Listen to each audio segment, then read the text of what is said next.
Everyone says morning movement fixes everything. Nonsense! I work out daily and still crash by noon. And then you are what researchers call an active couch potato. A study of over 12,000 adults found exercisers who sat all day still carried higher body fat, worse cholesterol, and worse blood sugar. Why does sitting cancel my workout? When leg muscles stay still, they go dormant and stop pulling glucose from your blood. Your workout is a deposit, but sitting is a withdrawal.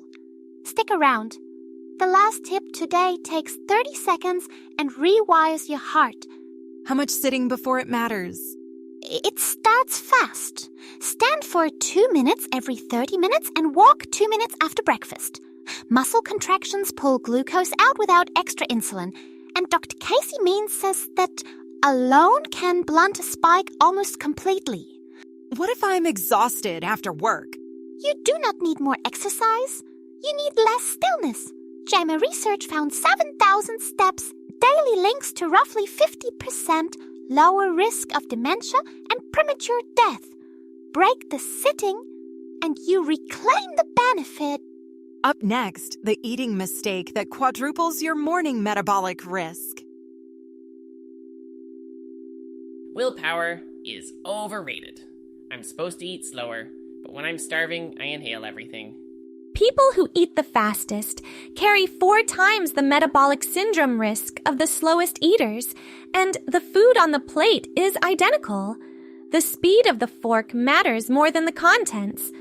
4 times, even with the same meal? Same meal, totally different body response. The average American family eats fewer than 3 meals a week at an actual table. Sit down, pocket the phone, and chew deliberately. Okay, but why does chewing slower change my biology?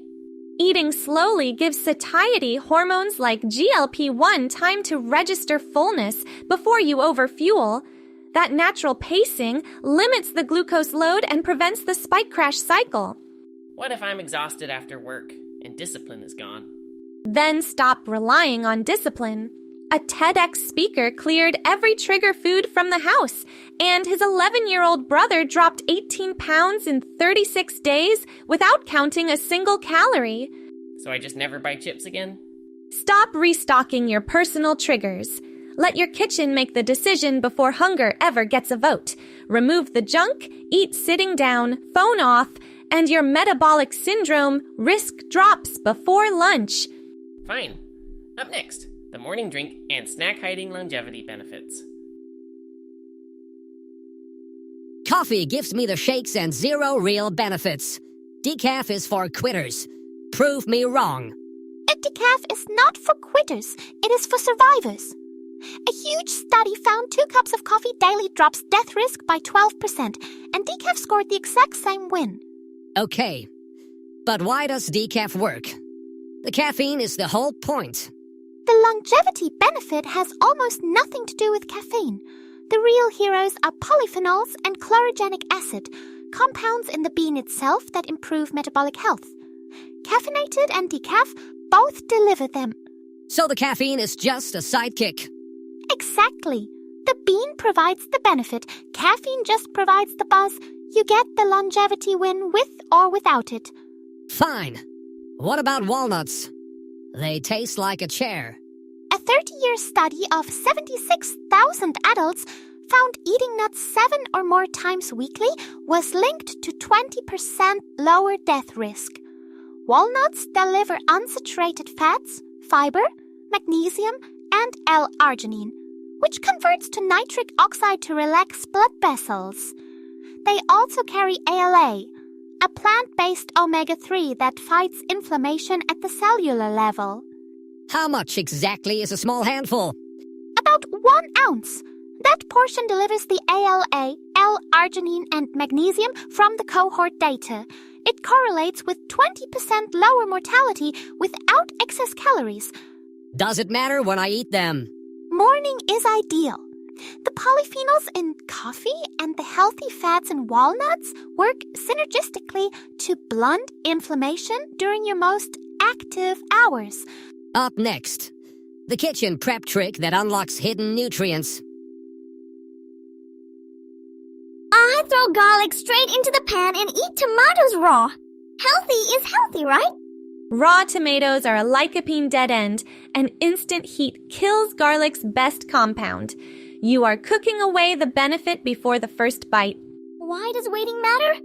Garlic contains allicin, which lowers LDL by 10%, blood pressure, and blood sugar. Allicin only forms after you crush the clove because heat destroys the enzyme that creates it. Smash the clove, wait 5 to 10 minutes, then cook. Mashing beats chopping? Smashing ruptures more cell walls than chopping, so more allicin forms. 2 cloves daily is your target. After the rest, add it raw at the end for maximum benefit, or sauté in olive oil for 2 to 5 minutes.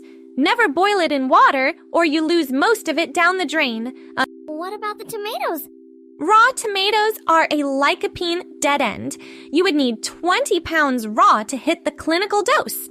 Instead, cook 3 tablespoons of tomato paste in olive oil. Because lycopene is fat soluble, that combo boosts absorption by up to 70%. So I need 20 pounds? Pass. 3 tablespoons of paste cooked in olive oil gets you to the effective dose. Italian grandmas knew the secret. Same ingredients, entirely different biology. How do I remember the weight? Set a timer when you start prep. Those 5 to 10 minutes unlock allicin that reduces inflammation and boosts immune function. The rest is free medicine. Up next, the morning staples secretly spiking your blood sugar. Swapping salt sounds pointless. It all tastes salty, and rice is my comfort food. It is not pointless. A randomized trial of 21,000 people found replacing salt with potassium chloride cut stroke risk by 14% and reduced overall risk of death by 12%, without changing anything else about their diet. 12% from salt? Potassium works 2 ways. It helps your kidneys flush out sodium, and it relaxes blood vessel walls directly. Only 25% of the sodium was swapped out, and it still tastes perfectly salty. Where do I even find it? Look for potassium chloride or light salt blends at most grocery stores. The switch takes 2 seconds and requires 0 recipes. Okay, but rice is harmless. It is basically air. A standard 150-gram serving of boiled white rice breaks down into around 10 teaspoons of sugar. That is more sugar than a chocolate bar, which only has 7.5 teaspoons. Dr. David Unwin showed this with sugar cubes side by side. More than a chocolate bar? That is evil. It is glucose math, not evil. Swap it for lower glycemic options to stop the glucose crash and the metabolic withdrawal before lunch. What if I just eat less? Portion control helps, but the glycemic load of even a small white rice serving is steep compared to whole grains or legumes. The swap protects your morning metabolism more than the reduction. Up next, the one morning workout move that can shrink artery plaque. Everyone says work out harder. Nonsense. My arteries are stiff and cardio feels pointless. 6 months of supervised HIIT actually shrunk artery plaque volume. In trials, that regression etched out typical statin results. That is not small. HIIT beat statins? How? The randomized trial in the European Journal of Preventive Cardiology found significant reductions in plaque volume after 6 months.